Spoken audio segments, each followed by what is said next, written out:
दिल्ली से महज 70 किलोमीटर दूर जेवर और टप्पल के बीच में जो ज़मीन है उसको लेकर तमाम सारा विवाद चल रहा है और कई सारे जो प्रॉपर्टी डीलर और कॉलोनाइज़र हैं वो यहाँ पर पहुँच चुके हैं। चूँकि जेवर एयरपोर्ट की घोषणा हुई और जेवर एयरपोर्ट की घोषणा के बाद में उसके आसपास जितनी भी ज़मीनें थीं उसकी कीमतें आसमान छूने लगी और इन्हीं ज़मीनों के नाम पर करोड़ों रुपए का खेल हुआ है और अभी भी चल रहा है। और ये जो सड़क है जिस पर मैं इस वक्त खड़ा हूँ ये टप्पल और जेवर को जोड़ती है। अब टप्पल आजकल क्यों सुर्खियों में है और ज़मीन को लेकर किस तरह से यहाँ पर तमाम सारे किसान और स्थानीय लोगों के अंदर नाराज़गी है। जब वो प्राधिकरण के लोग आए थे 300 पुलिस वालों को साथ ले रखा था और बगैर किसी सूचना के बगैर किसी नोटिस के उन्होंने तोड़फोड़ करनी चाहिए तो हमने विरोध किया कि मैं यहाँ के लोकल जो लोग हैं अपनी मेहनत की कमाई से जिन्होंने प्लॉट लिए हैं घर बनाए उन्हें न तोड़ा जाए। और हमारा ये भी कहना था कि जो आप परसिमन कीजिए इसका पेरिफेरल बनाइए कि आबादी आप कहाँ तक छोड़ेंगे। एक आबादी निश्चित आबादी जब ये गांव बढ़ रहा है और शहर यहाँ बस रहे हैं, नए नए शहर बसा रही है सरकार, बसाए उससे हमें दिक्कत नहीं है, लेकिन आबादी के लिए हमारे जो लोकल लोग हैं उनके लिए आबादी छोड़ी जाए। तो उनका कहना था कि बिल्कुल नहीं छोड़ेंगे और ये उनका रवैया जो था बिल्कुल एकदम तानाशाही रवैया था। 3 साल पहले लगभग यहाँ हमारे 10-12 लाख रुपये बीघे के रेट थे और आज हमारे 60-70 लाख रुपये बीघे 90 लाख रुपये बीघे के रेट है। तो हम चाहते हैं कि हमारी ज़मीन जो बाहर के लेके सरकार ने जो ये नगर पालिका घोषणा की है उसके तहत लोगों ने हमने खरीद लिए है उसको न तोड़ा जाए। और अगर नगर पालिका ने घोषणा करी 2% जो एक्स्ट्रा लगता है, एक और बताएं, स्टाम्प ड्यूटी जब हम खरीदते हैं तो नगर पालिका के नाम से 2% स्टाम्प ड्यूटी ली जाती है। ये 23 महीना से स्टाम्प ड्यूटी ले रहे थे, जो कितने करोड़ में बनता है। हमारे जो कर्मचारी हैं वो घर में बैठ गए, सफाई कोई नहीं, तोड़ फोड़ पर उतर आए। हमारा कहना है कि पहले हमारी कीमत तय करिए। हमें मेरी बेटी की शादी है तो मुझे बेटी की शादी है तो ज़मीन बेचूंगा। ज़मीन पे ये सन 2010 में इन्होंने लागू किया था, 2010 से आज 21 है, क्या कुछ नहीं किया। मेरी ज़मीन कोई प्राइवेट में ले रहा तो नहीं बेचूँ क्या? आप 11 साल से नहीं ले रहे हैं, 12 साल से, क्या मैं अपना धंधा नहीं करूँ कुछ भी? क्या मेरा बेटा नहीं पढ़ेगा? कहाँ से पैसा लाऊंगा? ये खेती में तो पूर्ति है नहीं, तो इसीलिए दिए प्राइवेट सेक्टर में। ये ले लें, आज ले लें, कल ले लें, ये हमारा कहना। सबसे पहले मैं आपको तस्वीर दिखाता हूँ। ये टप्पल एक छोटा कस्बा है और इसको 2020 में नगर पंचायत घोषित किया गया।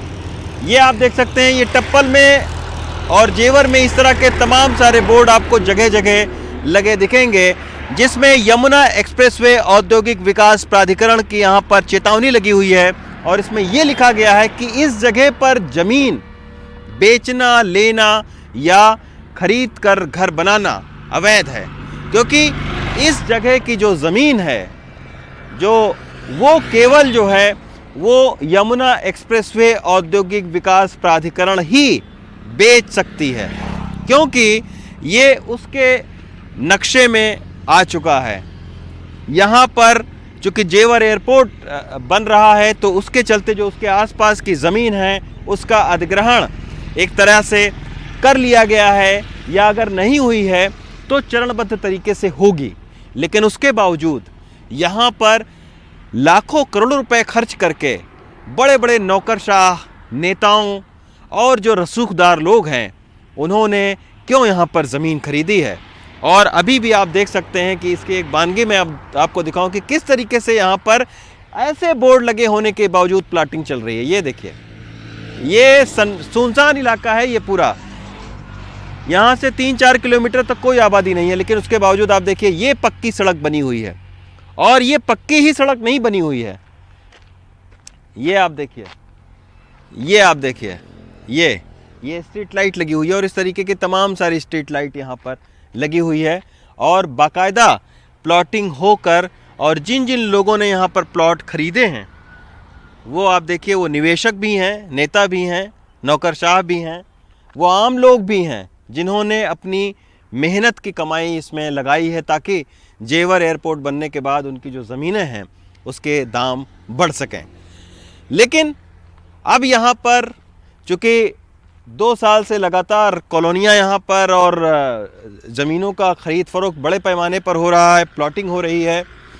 लेकिन 2020 में इस टप्पल को नगर पंचायत घोषित किया गया और नगर पंचायत घोषित होने के बाद में ज़मीनों की ख़रीद फ़रोख्त और ज़्यादा बढ़ी, क्योंकि नगर पंचायत घोषित होने के बाद में लोगों को लगा कि जो आबादी है उसके जो मकान हैं, उसकी जो प्लॉटिंग है वो नहीं हटाई जाएगी या नहीं तोड़ी जाएगी।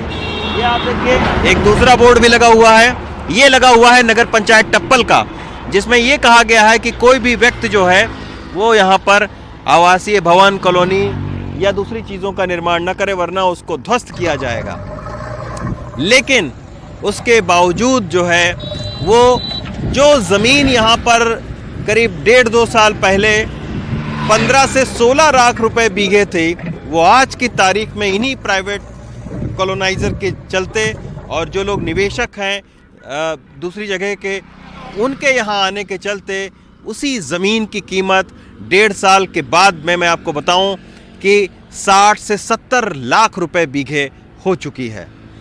तमाम सारे लोग तो मनमाना कीमत जो है वो वसूल कर रहे हैं, यानी 1 करोड़ के आसपास, 1 करोड़ रुपए, 1 करोड़ प्रति बीघे के हिसाब से यहाँ पर ज़मीन बिक रही है। और सबसे ज़्यादा यहाँ पर जो है वो फ़ायदा उन किसानों को पहुँचा है जिनको ये उम्मीद नहीं थी कि उनकी ज़मीनों के भाव इतने ज़्यादा बढ़ जाएंगे।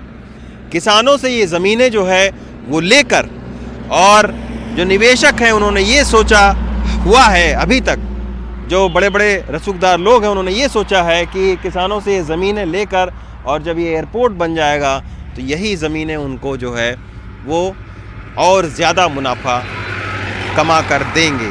और यही वजह है कि ऐसे तमाम सारे बोर्ड लगने के बावजूद और यमुना औद्योगिक विकास प्राधिकरण ने अभी यहाँ पर बुलडोजर लगाकर तमाम सारे कॉलोनाइज़र की जो प्रॉपर्टियाँ हैं, उनकी जो चारदीवारियाँ हैं, उनके जो घर हैं, उनको गिराए भी।